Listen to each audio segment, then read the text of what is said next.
এ দেখুন এই জায়গাতে সর্ষা কিছুদিন আগেই কাটা হয়েছে। এর মধ্য দিয়ে আমরা হেঁটে যাচ্ছি, খুব সুন্দর পরিস্থিতি। এবার দেখুন এটাকে যে অনেক আশেপাশে পাখির কিচিরমিচির শব্দ পাচ্ছেন। এখানে বেশিরভাগই শালিক এবং জালালি কবুতর, যেটাকে আর কি এমনি কবুতরের চেয়ে আলাদা, মানে পালে না কেউ। এটা দেখেন সব শালিক আর শালিক। কত সুন্দর দৃশ্য, কত সুন্দর দৃশ্য। আমাদের বাংলাদেশের মধ্যেও যে এত সুন্দর সুন্দর দৃশ্য রয়েছে তা আগে জানতাম না। কিন্তু এখান দিয়ে চলাফেরা করতে একটু কষ্ট, কিন্তু তবে জায়গাটা খুবই সুন্দর।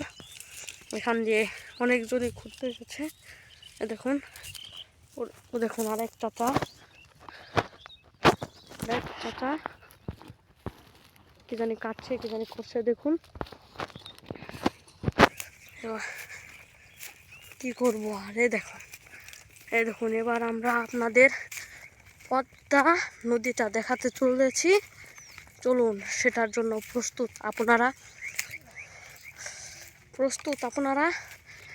এবার দেখুন আমাদের পদ্মা নদী, দেখুন আমাদের সেই পদ্মা নদী, যে পদ্মা নদীরতে একদিন হরিরামপুর চর নেই হয়ে গেছিলো, বললে নেই হয়ে গেছিলো, কিন্তু আবারও জেগে উঠেছে। দেখুন কত সুন্দর দৃশ্য। এর মধ্য দিয়েই আমরা ভিডিওটা শেষ করছি। আসসালামু আলাইকুম। দেখা হচ্ছে আবার পরের ভিডিওতে। বিনিময় কালার, আপনারা আমাদের সঙ্গে